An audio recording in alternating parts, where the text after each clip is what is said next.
Canada is honored to co-chair the coalition for the return of Ukrainian children. And Andre, it was last fall at the UN General Assembly that we discussed holding this very summit here in Brussels. And it is wonderful to see that it is taking shape. And I thank all of the countries who have come to the table to say that this is an important objective that we all have to band together and fight for. The coalition for the return of Ukrainian children has been useful because it has garnered international attention on an issue that Russia wants the world to forget. Maintenant, nous avons 49 membres. Since the last high-level meeting, in fact, Cyprus, Switzerland, Monaco, Panama, and the OSCE Parliamentary Assembly have joined. It is a sign that more and more countries find it completely reprehensible, as does Canada, that Russia is stealing Ukrainian children, indoctrinating Ukrainian children, and refusing to return these children to their families. From Canada's perspective, our collective efforts have to focus on three priorities. Returns. Ukraine and its partners have done significant work, but the pace will continue to increase.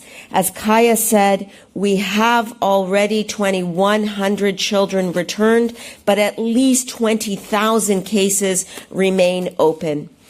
The second focus is going to be rehabilitation and reintegration, making sure that children who have been traumatized by prolonged separation from their family, from their community, from their culture, are able to have the psychological care and support from a community perspective going forward.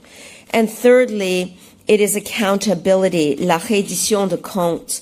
La déportation illégale et le transfert forcé d'enfants ukrainiens par la Russie constituent une grave violation du droit international.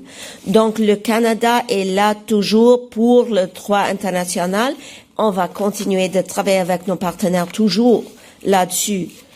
I want to conclude by saying that this summit is not the end of this effort. In fact, we are going to continue to work together to build the coalition of more and more countries to ensure that we're collectively working to bring the Ukrainian children home. And in that vein, I want to indicate that Canada will be hosting a summit on September 28th and 29th in Toronto. That's this year, so that we can continue the efforts. We will build on the work that we accomplished today. We will ensure that we are unified in our efforts to bring the Ukrainian children home to their families where they ought to be. Thank you.